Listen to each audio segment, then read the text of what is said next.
안녕하세요. 현재 3천여 명의 가족분들이 함께하고 있기 때문에 스포츠 모든 경기 종목을 다루고 있는 베테랑 베터 라스입니다. 하루도 빠지지 않고 많은 경기들의 조합픽을 무료로 매일 공유해드리고 있습니다. 참여를 원하시는 분들은 영상 하단 고정 댓글 확인 후 문의 주시기 바라며 구독과 좋아요를 눌러주시면 제 기분이 좋습니다.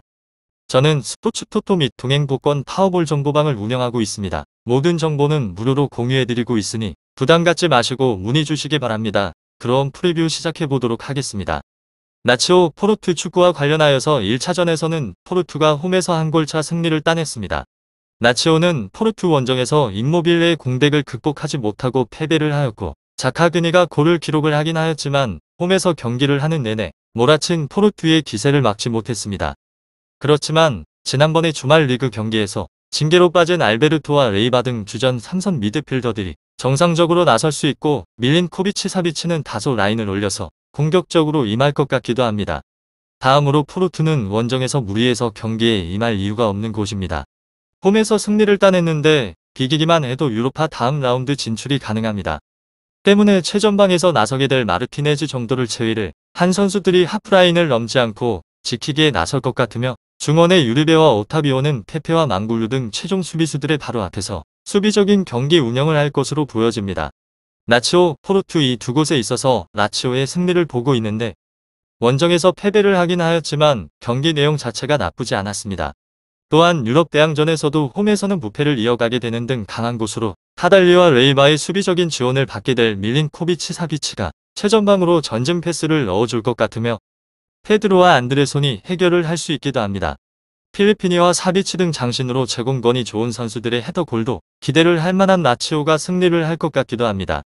다음으로 올림피아코스 리그에서는 1위로 승승승패승 상대팀과 비교를 하게 되면 전력의 열세인 곳입니다.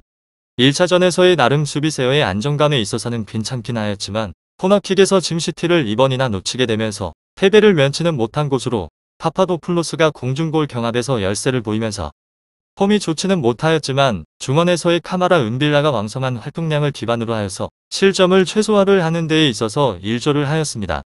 3/4-3 시스템에서 수비를 할 시에 500을 가져가고 윗선에서의 자원들 역시나 촘촘한 간격을 유지를 하면서 수비의 안정감을 높이기도 하였습니다. 이곳의 윗선에서는 수아레스의 활약이 돋보이는 곳입니다. 전방의 자리에서 폭이 넓은 움직임으로 상대방의 중원과 수비진의 하중을 가하고 난 뒤 좌측면으로 움직임을 가져가면서 타 자원들에게 있어서는 기회를 제공을 하는 데에 일조를 합니다. 역습을 한 이후에 슈팅 전환율이 좋기도 하고 기회 대비 득점 효율이 나쁘지 않기 때문에 이번 라운드에 있어서 1득점에 대한 생산을 기대를 해볼 수 있는 곳입니다. 나치오 포르투 축구 리그에서는 5위로 페페모 승패 최근 경기에 있어서 내외적으로 흐름이 좋지 못한 곳입니다.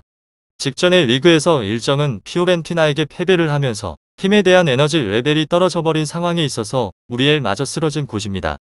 자라파 미란 축구 등 일선의 자원들이 결장 속에서 강행군을 감행을 하던 무리엘마저 쓰러지면서 공격진에 비상이 걸리기도 하였습니다. 말리노프스키 보가를 일선에서 내세우게 된 변칙적인 전술을 가져가긴 하였지만 직전의 경기에서 유효 슈팅 1개만을 기록을 하는 등 무득점에 그치기도 하였습니다. 윗선에서의 무게감이 확실하게 떨어지게 되면서 이번의 라운드에 있어서 역시나 최대 1득점에 묶일 것 같기도 합니다. 데미랄 짐시티 톨로이가 버티고 있는 후방에서 라인의 안정감은 준수합니다. 다만 최근에서의 4경기에서 연속으로 실점을 헌납을 하고 있는 중이며 최근 들어서는 후반전에서의 실점률이 높기도 합니다. 선제골을 가져가지 못하고 있기 때문에 경기 후반에서의 득점을 잃어 라인을 올려버린 탓에 뒷공간을 내어주는 경우가 반복을 하기도 합니다. 1차전에서의 승리에 대해서 여유로 수비적으로 나오게 될 공산이 높은 가운데 상대방의 적극적인 슈팅 공세를 제어를 하지 못하게 된다면 이 실점은 열어두는 것이 좋습니다. 나치오, 포르투 홈에서의 강세를 바탕으로 하여서 역전을 노려볼 수 있을까라는 의문점이 듭니다. 원정에서의 다득점이 없어져서 두 골이 필요하긴 하지만 홈에서의 경기에서 매우 훌륭한 공격력을 바탕으로 하여서 반전을 노립니다.